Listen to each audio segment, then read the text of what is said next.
Movie के starting में ही एक कार ड्राइवर अपने कार से एक हिरण को टक्कर मार देता है और वो रोड पर मर जाता है। ड्राइवर गाड़ी से बाहर आकर देखता है कि हिरण मर चुका है और यही सोचकर गाड़ी बैठकर चला जाता है। लेकिन तभी हिरण को दिखाते हैं और हिरण एकदम से खड़ा हो जाता है और उसकी आंखें बदल जाती हैं, मतलब कुछ तो गड़बड़ है। इसके तुरंत बाद एक आदमी को दिखाते हैं जो एक कंपनी में काम करता है और वो उस कंपनी का मैनेजर है। इस आदमी का डिवोर्स हो चुका होता है, उसकी एक छोटी बेटी होती है और डिवोर्स होने के कारण वो अपनी बेटी का ध्यान अच्छे से नहीं रख पाता है। तभी उसको पता चलता है कि अगले दिन उसकी बेटी का जन्मदिन है। बर्थडे वाले दिन वो आदमी अपनी बेटी को गिफ्ट देता है, लेकिन उसकी बेटी कहती है मुझे गिफ्ट नहीं चाहिए, मुझे अपनी माँ से मिलना है। लेकिन उसकी माँ दूसरे शहर बुसान में रहती है। इस बात पर वो आदमी मान जाता है और वो अपनी बेटी को उसकी माँ से मिलाने के लिए तैयार हो जाता है। फिर अगले सीन में दिखाते हैं कि दोनों बाप और बेटी एक ट्रेन में बैठ जाते हैं जो बुसान जा रही होती है। इस ट्रेन में काफी भीड़ होती है। एक आदमी अपनी प्रेग्नेंट बीबी के साथ आया हुआ होता है। एक हाई स्कूल बास्केटबॉल टीम के बच्चे भी उसी ट्रेन में होते हैं और जैसे ही ट्रेन चलने लगती है एक औरत दौड़ कर आती है और ट्रेन में घुस जाती है। वो औरत बहुत जख्मी हालत में होती है और उसके पैर पर किसी ने काट रखा था। और फिर अचानक से वो लड़की एक ज़ॉम्बी में बदल जाती है और ज़ॉम्बी बनते ही वो लड़की एक ट्रेन की अटेंडेंट को काट लेती है और उसके काटते ही वो ट्रेन की अटेंडेंट भी ज़ॉम्बी में बदल जाती है। और इसी तरीके से ये वायरस पूरी ट्रेन में धीरे धीरे फैलने लग जाता है और उस ट्रेन में बहुत सारे लोग ज़ॉम्बीज बन जाते हैं।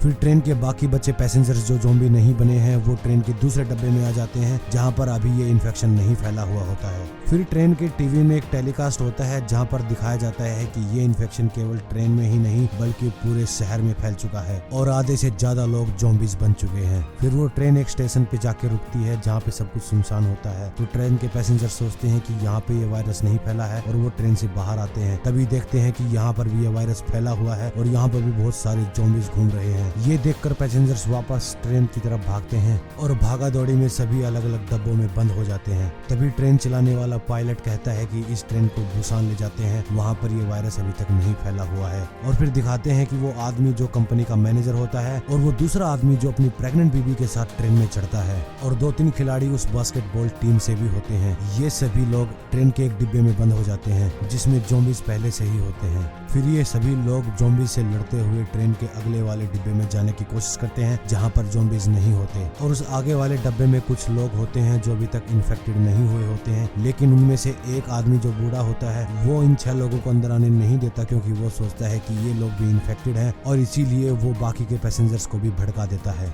और इसी दौरान उनमें से एक आदमी अपने आप को सेक्रीफाइस कर देता है जिससे कि बाकी के लोग उस दरवाजे को तोड़कर उस सेफ डिब्बे में पहुंच सके। उसके बाद दूसरे डब्बे से आए हुए इन बचे हुए लोगों को वो बूढ़ा आदमी एक आइसोलेट चैम्बर में बंद कर देता है ताकि ये दूसरे लोगों को वायरस इन्फेक्ट ना कर सके। उसके बाद एक बूढ़ी औरत को दिखाया जाता है जो कि उसी डब्बे में होती है जहां पर वो सारे लोग होते हैं और वो बहुत मायूस दिखाई देती है क्योंकि उसकी बहन भी ज़ॉम्बी बन चुकी होती है जो कि दूसरे डब्बे में होती है। फिर वो बूढ़ी औरत खड़ी होती है और जाकर उस डब्बे का दरवाजा खोल देती है जहाँ पर उसकी बहन बाकी के ज़ॉम्बीज के साथ बंद होती है। और जैसे ही वो दरवाजा खोल देती है बाकी के सभी ज़ॉम्बीज उस डब्बे में आ जाते हैं और उन सभी लोगों को काट लेते हैं। इससे उस डब्बे के सभी लोग इन्फेक्टेड हो जाते हैं और ज़ॉम्बीज बन जाते हैं। केवल वही लोग बचते हैं जिनको उस बूढ़े आदमी ने बंद कर दिया था। बचे हुए लोगों में एक औरत होती है जो प्रेग्नेंट होती है और उसके साथ वो बंदा होता है जो कंपनी में मैनेजर होता है जो अपनी बेटी के साथ बुसान जा रहा था और 2-3 बास्केटबॉल टीम के बच्चे होते हैं। लेकिन उनके अलावा वो बूढ़ा आदमी और ट्रेन का एक अटेंडी भी बच जाता है। वो दोनों अपने आप को बाथरूम में छुपा लेते हैं। फिर दिखाते हैं कि उस ट्रेन का रास्ता ब्लॉक हो चुका था क्योंकि ट्रेन की पटरियां बंद हो चुकी थी। फिर जहाँ रास्ता ब्लॉक हुआ होता है वहाँ पर जाके वो ट्रेन रुक जाती है और बचे हुए पैसेंजर्स ट्रेन से बाहर आ जाते हैं और फिर वो दूसरी ट्रेन की तलाश करने लग जाते हैं और इसी तलाश में वो सब एक दूसरे से बिछड़ जाते हैं। लेकिन तभी उन पर ज़ॉम्बीज का हमला हो जाता है और वो बूढ़ा आदमी फिर से सेल्फिश हरकत करता है और खुद को बचाने के चक्कर में एक ट्रेन अटेंडी को ज़ॉम्बीज के आगे कर देता है। लेकिन तब तक एक ज़ॉम्बी उस बूढ़े को भी काट चुका होता है। फिर वो बूढ़ा जाकर उसी ट्रेन में चढ़ जाता है जिसमें वो बाकी के बचे हुए पैसेंजर्स होते हैं और वो एकदम से ज़ॉम्बी बन जाता है। फिर वो उस मैनेजर को काट लेता है जो अपनी बच्ची के साथ ट्रेन में आया था। फिर वो मैनेजर उस बूढ़े को ट्रेन से धकेल देता है। फिर देखता है कि उसने उसको हाथ पे काट लिया होता है और वो समझ जाता है कि वो ज्यादा देर तक अब इंसान नहीं रह सकता।